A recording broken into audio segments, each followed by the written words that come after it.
पश्चिम या ठिकाणी पोलीस ठाण्यामध्ये आहोत। या ठिकाणी आमच्या स्थानिक भूमिपुत्राला परप्रांतीयाकडून मारहाण झालेली आहे आणि मारहाण जी झाली आहे ती गंभीर स्वरूपाची मारहाण झालेली आहे। आमचे दोन पाटील परिवार हे सगळे जखमी आहेत रुग्णालयामध्ये या ठिकाणी आणि आरोपी हे सगळे परप्रांतीय आहेत। त्यांच्यावरती गंभीर स्वरूपाचे आधीच गुन्हे आहेत। एक जो गुन्हेगार आहे त्याच्यावरती हत्यासारखा गुन्हा आहे आणि हे मोकाट या शहरामध्ये सुटलेले आहेत। त्यांनी आता पुन्हा आमच्या गावकऱ्यांना गाठून जीवघेणा हल्ला केलेला आहे। मराठी एकीकरण समिती माझ्यासोबत या ठिकाणचे स्थानिक भूमिपुत्र आमचे जयेश भोईर आणि सर्व या ठिकाणचे सहकारी जमलेले आहोत।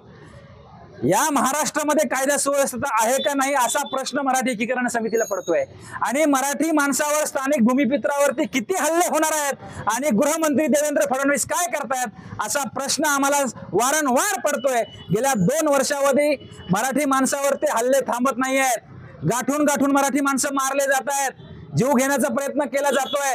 भाईंदर सारख्या या मीरा भाईंदर शहरामध्ये आगरी कोळ्यांचं हे शहर आहे। या शहरामध्ये भूमिपुत्रावरती हल्ले होत आहेत। आम्ही कायदा सुव्यवस्था मानतोय। आम्ही कायदा सुव्यवस्था परिस्थिती सांभाळतोय आणि हे बाहेरून येणारे गुन्हेगारी करतायत तर कुठेतरी पोलिसांचा धाक संपलाय का असा प्रश्न आम्हाला पडतोय।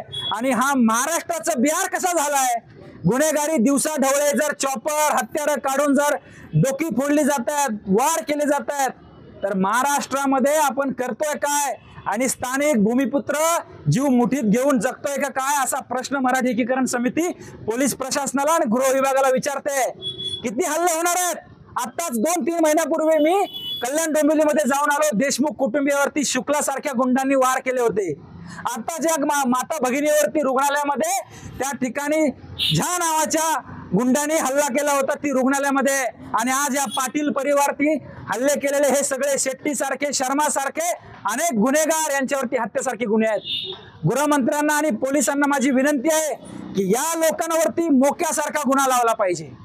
पोलीस एसीपी खन्ना मॅडम आणि पोलीस निरीक्षक या ठिकाणचे कांबळे साहेब यांना आम्ही भेटलेलो आहोत। सगळे गावकरी मंडळी मराठी एकीकरण समिती यांच्यावरती मोक्यासारखे गुन्हे लावून हे तातडीने अटक झाले पाहिजे म्हणून आपण या ठिकाणी थांबलेलो आहे। या ठिकाणी ठाण मानून बसलेलो आहोत।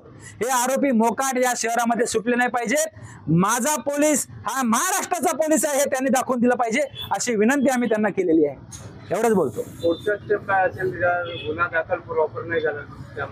असे किती गुन्हेगार या शहरामध्ये आणि भाईंदर पोलीस स्थानकाच्या हद्दीमध्ये लपलेले आहेत हे पोलिसांनी पहिले शोधून काढावेत।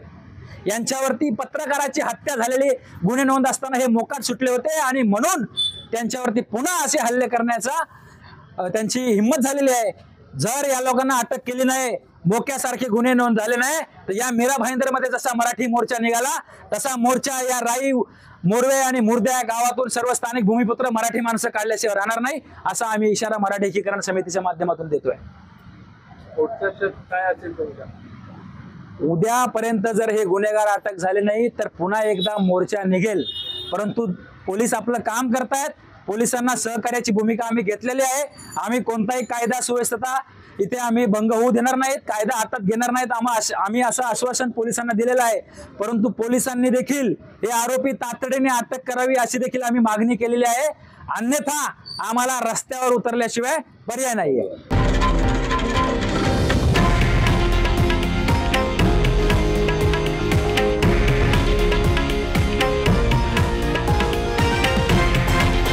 हे आहे देशातील नंबर 1 न्यूज नेटवर्क आणि आपण पाहत आहात TV9 मराठी, एकमेव।